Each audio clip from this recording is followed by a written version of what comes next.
خدا کے نام سے شروع کرتا ہوں جو بڑا مہربان نہایت رحم والا ہے۔ لوگوں، جب تک تم اپنی پسندیدہ چیزوں میں سے کچھ راہ خدا میں خرچ نہ کرو گے، ہرگز نیکی کے درجے پر فائز نہیں ہو سکتے۔ اور تم کوئی سی چیز خرچ کرو، خدا تو اس کو ضرور جانتا ہے۔ توریت کے نازل ہونے کے قبل یعقوب نے جو جو چیزیں اپنے اوپر حرام کر لی تھیں، ان کے سوا بنی اسرائیل کے لیے سب کھانے حلال تھے۔ اے رسول صلی اللہ علیہ وآلہ وسلم،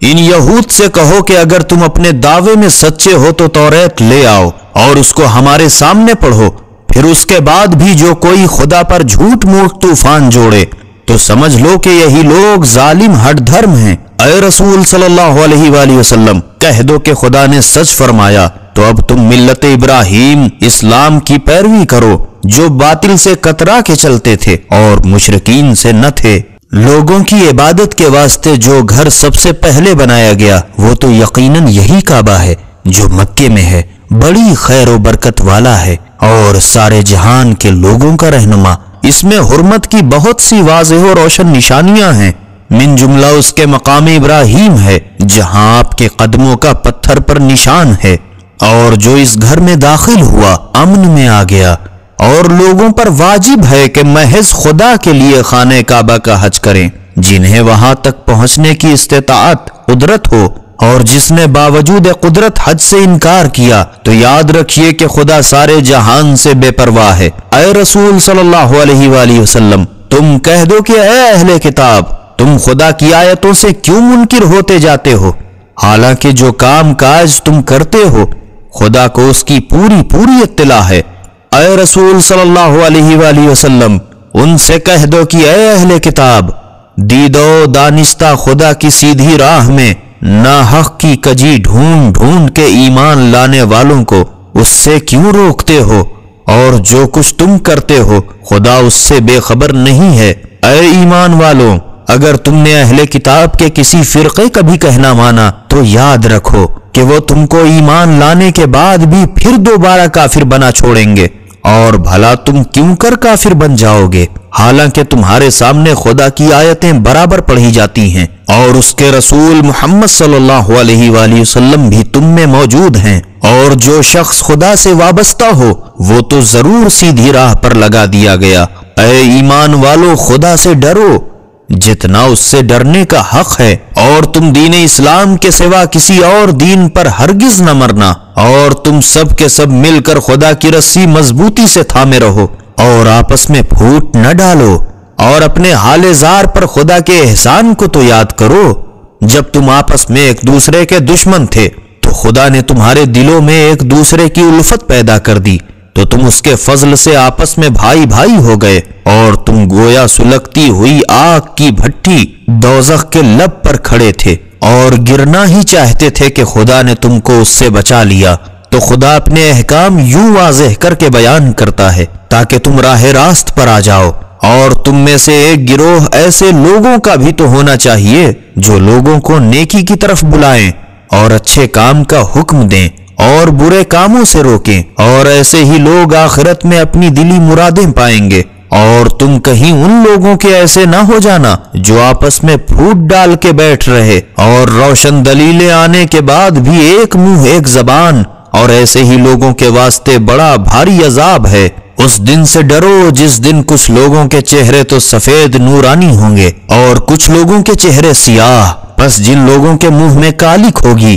ان سے کہا جائے گا، ہیں کیوں تم تو ایمان لانے کے بعد کافر ہو گئے تھے؟ اچھا تو لو اب اپنے کفر کی سزا میں عذاب کے مزے چکھو۔ اور جن کے چہرے پر نور برستا ہوگا وہ تو خدا کی رحمت بہشت میں ہوں گے اور اسی میں سدا رہے سہیں گے۔ اے رسول صلی اللہ علیہ وآلہ وسلم، یہ خدا کی آیتیں ہیں جو ہم تم کو ٹھیک ٹھیک پڑھ کر سناتے ہیں، اور خدا سارے جہان کے لوگوں میں سے کسی پر ظلم کرنا نہیں چاہتا، اور جو کچھ آسمانوں میں ہے اور جو کچھ زمین میں ہے سب خدا ہی کا ہے، اور آخر سب کاموں کی رجوع خدا ہی کی طرف ہے۔ تم کیا اچھے گروہ ہو کہ لوگوں کی ہدایت کے واسطے پیدا کیے گئے ہو، تم لوگوں کو اچھے کام کا تو حکم کرتے ہو اور برے کاموں سے روکتے ہو، اور خدا پر ایمان رکھتے ہو، اور اگر اہل کتاب بھی اسی طرح ایمان لاتے تو ان کے حق میں بہت اچھا ہوتا،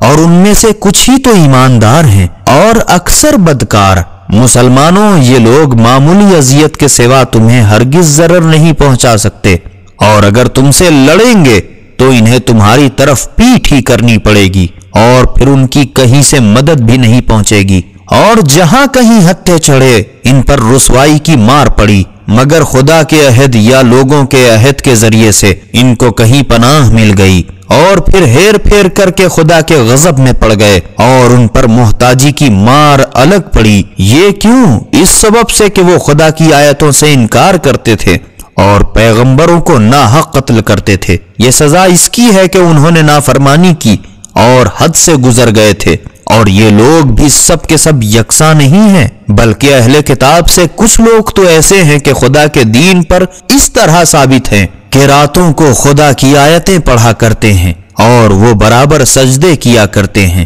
خدا اور روز آخرت پر ایمان رکھتے ہیں اور اچھے کام کا حکم کرتے ہیں اور برے کاموں سے روکتے ہیں اور نیک کاموں میں دوڑ پڑتے ہیں، اور یہی لوگ تو نیک بندوں میں سے ہیں، اور جو کچھ بھی نیکی کریں گے اس کی ہرگز ناقدری نہ کی جائے گی، اور خدا پرہیزگاروں سے خوب واقف ہے۔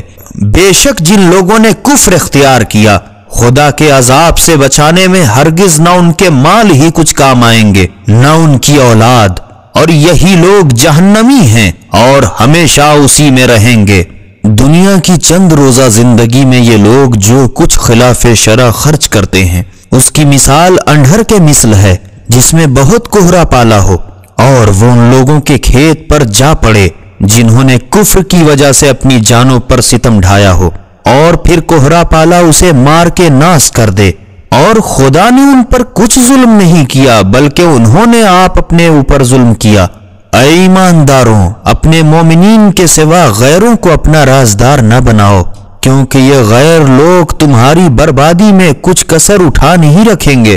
بلکہ جتنا تم زیادہ تکلیف میں پڑو گے اتنا ہی یہ لوگ خوش ہوں گے۔ دشمنی تو ان کے منہ سے ٹپکتی پڑتی ہے،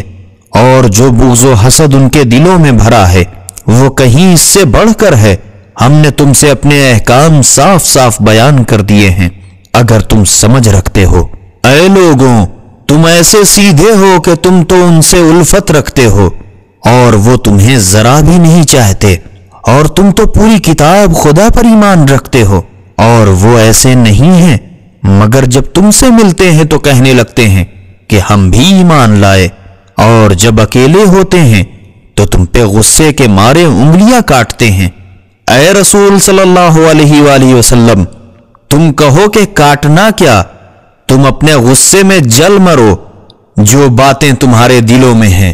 بے شک خدا ضرور جانتا ہے۔ ایمانداروں، اگر تم کو بھلائی چھو بھی گئی تو ان کو برا معلوم ہوتا ہے، اور جب تم پر کوئی بھی مصیبت پڑتی ہے تو وہ خوش ہو جاتے ہیں، اور اگر تم صبر کرو اور پرہیزگاری اختیار کرو تو ان کا فریب تمہیں کچھ بھی ضرر نہ پہنچائے گا، کیونکہ خدا تو ان کی کارستانیوں پر حاوی ہے۔ اور اے رسول صلی اللہ علیہ وآلہ وسلم، ایک وقت وہ بھی تھا جب تم اپنے بال بچوں سے تڑکے ہی نکل کھڑے ہوئے اور مومنین کو لڑائی کے مورچوں پر بٹھا رہے تھے،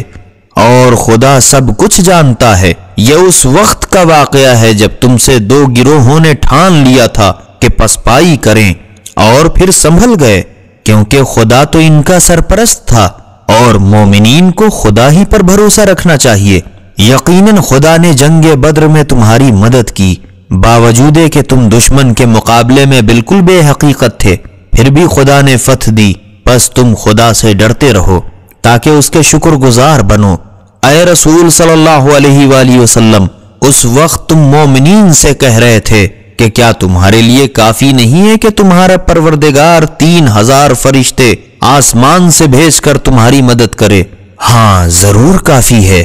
بلکہ اگر تم ثابت قدم رہو اور رسول کی مخالفت سے بچو اور کفار اپنے جوش میں ابھی تم پر چڑھ بھی آئیں تو تمہارا پروردگار ایسے 5000 فرشتوں سے تمہاری مدد کرے گا جو نشانے جنگ لگائے ہوئے ڈٹے ہوں گے، اور خدا نے یہ امداد صرف تمہاری خوشی کے لیے کی ہے اور تاکہ اس سے تمہارے دل کو ڈھارس ہو۔ اور یہ تو ظاہر ہے کہ مدد جب ہوئی ہے تو خدا ہی کی طرف سے جو سب پر غالب اور حکمت والا ہے، اور یہ مدد کی تو اس لیے کہ کافروں کے ایک گروہ کو کم کر دے یا ایسا چوپٹ کر دے کہ اپنا سا منہ لے کر نامراد اپنے گھر واپس چلے جائیں۔ اے رسول صلی اللہ علیہ وآلہ وسلم، تمہارا تو اس میں کچھ بس نہیں، چاہے خدا ان کی توبہ قبول کرے یا ان کو سزا دے، کیونکہ وہ ظالم تو ضرور ہیں۔ اور جو کچھ آسمانوں میں ہے اور جو کچھ زمین میں ہے سب خدا ہی کا ہے، جس کو چاہے بخش دے اور جس کو چاہے سزا دے، اور خدا بڑا مہربان بخشنے والا ہے۔ اے ایمانداروں، سود دونا دون کھاتے نہ چلے جاؤ، اور خدا سے ڈرو کہ تم چھٹکارا پاؤ، اور جہنم کی اس آگ سے ڈرو جو کافروں کے لیے تیار کی گئی ہے، اور خدا اور رسول کی فرما برداری کرو تاکہ تم پر رحم کیا جائے، اور اپنے پروردگار کے سبب بخشش اور جنت کی طرف دوڑ پڑو جس کی وسعت سارے آسمان و زمین کے برابر ہے۔